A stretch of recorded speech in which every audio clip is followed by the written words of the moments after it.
Hello friends, welcome back to my channel. இன்னைக்கு நம்ம சேனல்ல நம்ம என்ன வீடியோ பார்க்க போறோம்னு பாத்தீங்கன்னா ஒரு குக்கிங் வீடியோ தாங்க பார்க்க போறோம்.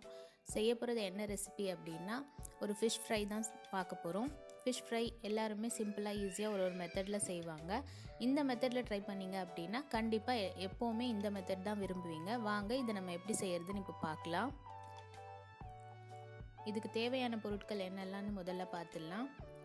இந்த 4-5 ingredients தாங்க இதில் தேவையானதே. காஞ்ச மிளகாய், புளி, மஞ்சள், இஞ்சி பூண்டு, உப்பு இது எல்லாத்தையுமே கிரைண்ட் பண்ணி எடுத்துக்க போகிறோம்.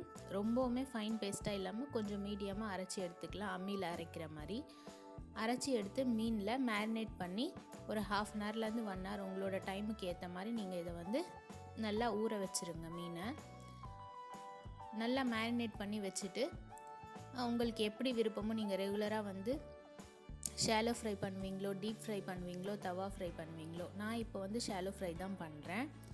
ஒரு grill pan வச்சு தவா வச்சு நீங்கள் ஃப்ரை பண்ணும்போது நல்லா அந்த புளிப்பு, உப்பு, காரம் எல்லாமே அந்த மீனில் இறங்கி ரொம்பவே சாஃப்டாக, டேஸ்டியாக, கிறிஸ்பியாக வேணும்னா கிறிஸ்பியாக நீங்கள் ஃப்ரை பண்ணி எடுத்தீங்க அப்படின்னா இதோட டேஸ்ட் ரொம்பவே எம்மியாக இருக்கும். உங்களுக்கு தேவையான அளவுக்கு காஞ்ச மிளகாவோட காரமும் நீங்கள் ஆட் பண்ணிக்கணும். இது கண்டிப்பாக ஒரு டிஃப்ரெண்ட்டான ரெசிபியாக இருக்கும்னு நினைக்கிறேன். நார்மலாக நம்ம எல்லாமே பவுடராக போட்டு நம்ம ஃப்ரை பண்ணி எடுக்கிறதோட இந்த மாதிரி நம்ம பண்ணும்போது பழைய காலத்தில் அந்த மாதிரி அம்மியில் அரைச்சி செய்கிற அந்த கைப்பக்குவத்தில் அந்த டேஸ்ட்டில் இருக்கும். இந்த ஃபிஷ் நீங்கள் சாப்பிடும்போது எப்படி நம்ம அடுப்பில் சமைக்கும் போது நமக்கு ஒரு டேஸ்ட் பிடிக்குதோ அதே மாதிரி இருக்கும். இந்த மசாலா நீங்கள் அரைச்சி செஞ்சு பார்த்தீங்க அப்படின்னா